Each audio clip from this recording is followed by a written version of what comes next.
You know, the way he treated you when you were pregnant, the way he talked to you when you were pregnant, the way that the same people that has defended him in this know how he treated you while you were pregnant and how he was to you when you were pregnant will always be something I will never understand. The way he treated you in the delivery room, the way he treated you after the baby, the same person that abused you abused me. And our text messages show how he belittled you, how he spoke to you. I remember one particular night, and you know the night that I'm talking about. That night, it happened to you. That's not my story to tell. Once again, I apologize. And I hope one day you play some music. That's all I have to say about that. Okay, you guys, we are back with another video. In this video, we're going to talk about the information that Chef Mila Adams has revealed about Stefon Diggs being allegedly abusive to his baby mama. And based on the details that Mila Adams has put in the video, I have reasons to believe it is Cardi B, because if you guys can remember, Selena Powell came out and shared with us that Offset had revealed to her that Stefon Diggs abandoned Cardi B 3 days after she gave birth because his name could not be on the child's birth certificate. A lot of people believe that it is Kiki because these supporters and fans of Cardi B, they desperately want to protect Cardi B's image, and so much so, I believe that they know the truth, that it's not Kiki, because if we heard about Stefon Diggs walking out on Cardi B after she gave birth, and based on how Jamila positioned her words, it is pointing at Cardi B, allegedly, right? So, I did one video last night talking about this. I'm going to include that video in the description or comment section for you guys. But today, what I want to talk about is this, right? Because I've been thinking about it, because even though these people are celebrities, celebrities are real people first. So before everything else, they're real people, real feelings, real experiences, real circumstances, right? So I've been saying to myself, I understand Jamila's pain. I understand that you could literally see during the trial that she was betrayed, she was gang stalked, and everyone came together to ensure that Stefon Diggs won the case. Now, I am diplomatic, so I can tell you that the people coming together to ensure that Stefon Diggs won the case, it's nothing personal towards Jamila. It is everyone trying to secure their income and to secure a territory that is familiar to them, and that is their work and providing for their family.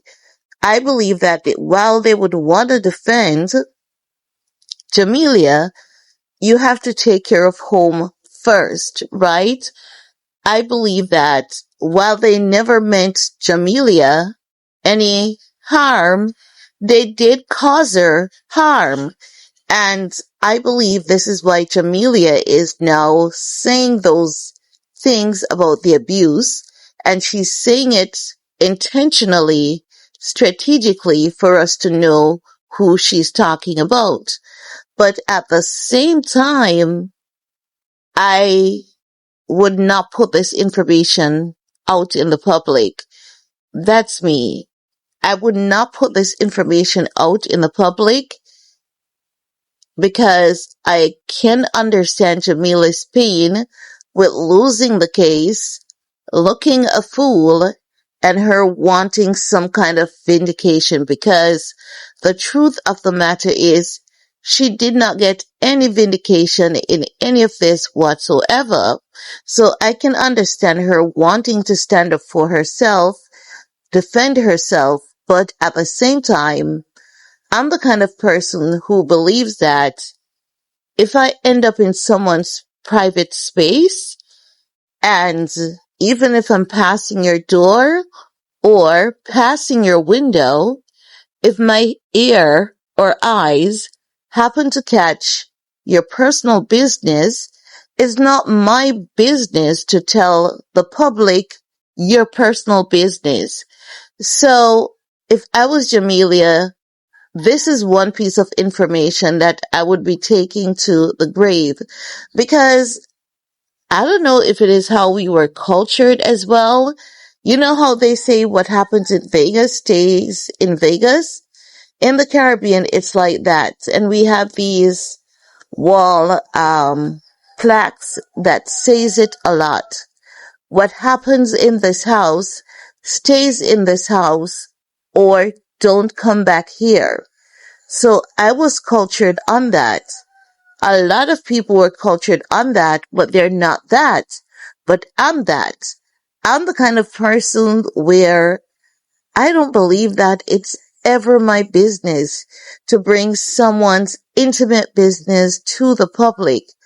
I would take my business to the public, but I would never take someone's business to the public. Do you guys get it? Like, I'll be looking at it like, I was done wrong. You did me wrong. You know that this guy has been abusing you, and you should be the first person to believe me. And I'm disappointed that you didn't believe me.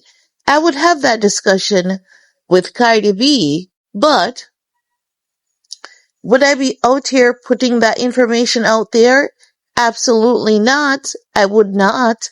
And this is not just about her protecting Cardi B, saving Cardi B's image and reputation. Jamila has to also look at her, Jamila, image and reputation. She has to also protect her image and reputation. And while I understand the heaviness of the betrayal that she feels, and how she feels like attacked, ganged upon, and however else she feels in this moment, if I was her, I would put my image, my trust, my reputation first, and then I would put protecting the image of another woman second. I would not put this out there. I would never put this out there. No, I know that I've said to you guys, I believe that Cardi B is being abused because, like, that's what I believe, because of patterns, right? Patterns. And I get the sense that Cardi B believes that love has to hurt, it has to be toxic, it has to burn in the negative sense for it to truly bear fruit. And that's a brainwashed concept. That's a heavily misguided concept, right? So I could tell that there was abuse, right? And remember, abuse is not just only physical, it's financial, it's emotional, it's psychological. There are different types of abuse. But for me, if I was in Jamila's position, you could not waterboard this information out of me. You could not waterboard this information out of me. Yes, I appreciate the information as a content creator to talk about it, but it is still rubbing me the wrong way. And you guys know that ever since Cardi B has been with Stefon Diggs, I haven't been supportive of her because I knew the relationship was bad before the public said it was bad. And I've been telling you the relationship is bad before it got to this. So I know that a lot of people may say, Star, she's entitled to speak. She's entitled to this. She's entitled to that. She also has to protect her image and her reputation. If I'm in your home, if I've been in your home, whatever goes on in your home, it's not my business to take that outside of your home unless I was subpoenaed by a court. And if I see where it's going to help the case too and save a few people, I'll say it. But if I don't see the pertinence of it, I will not even say it in court. And I promise you, that's who I am. I wouldn't, like you could never, ever waterboard this information out of me. Not just that. I'm not saying that Jamila is wrong for getting with Stefon Diggs because it's flesh. She's human.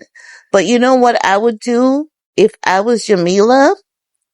I would keep myself professional. If I realized that there was a circus going on, I would do a full 360 change in the house. Stefon Diggs would be asking me, where's Mila Adams, even though he's talking to Mila Adams, because I would be wearing my chef uniform. I would write you a nice letter letting you know that I want to maintain professionalism going forward. And I'm going to let you know, hey, what we had, it was great. It was amazing. But I don't want to operate in this capacity going forward. And I would go back to the drawing table with him for a proper salary negotiation. I would negotiate for $1,500 more if I wanted $500 more, which means that if you're going to complain about me being too expensive, I'm going to say, okay, I understand, but can you consider even meeting me halfway? And if I need to put in extra, that's professional. We can talk about that too. That is what I would do if I was Jamila. Well, hey, Jamila ain't me, right? But Jamila needs to be very careful because diplomacy wins at the end of the day. And when you're being diplomatic, when you're being hypocritical, I've learned this long ago, years ago. Hypocrisy is part of being civil. If she kept it quiet, kept it cute, go to therapy because evidently Jamila is hurting. Go to therapy, get therapy. She looks like that fitness wellness individual, so she's doing well in that sense. But Jamila, please don't put everything on the internet, please. For your own sake, for your own resume, for your own image and reputation.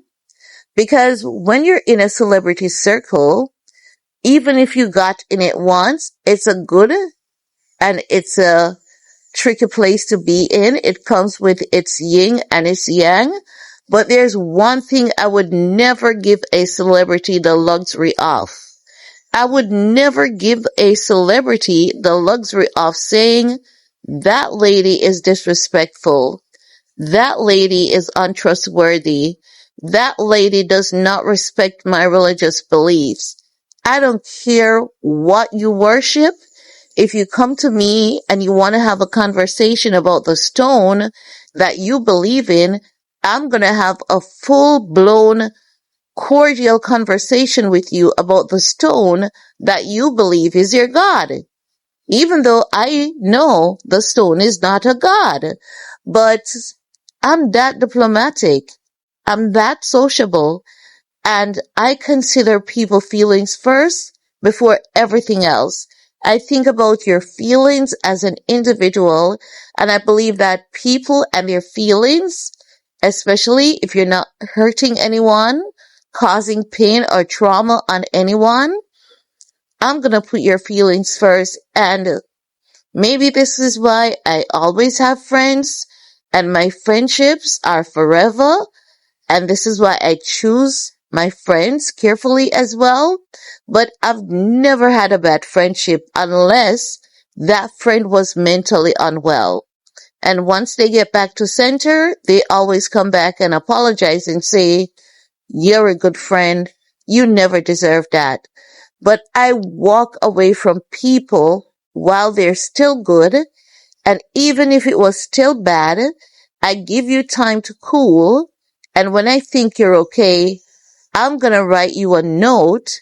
I'm going to write you a letter, and I'm going to attach something that I know that you like. It's not going to be food because I don't want you to be looking at me with side eyes. It's going to be like a little souvenir, something that you know that I know that you like, so that you can see that I'm coming from a place of sincerity and this is my peace offering to you.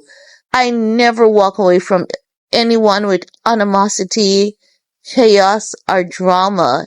Even if you're going to raise hell, even if you're going to tell me all the horrible things, I'm stoic enough. You best believe it. You could be cursing my ass out. I'm stoic enough to not care, to not listen to you, and to give you time to heal. And I'll be the first reaching out to you to say, hey, you know what?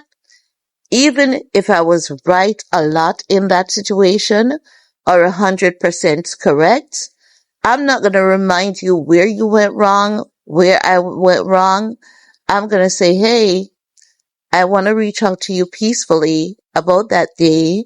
And I want you to know that we are good.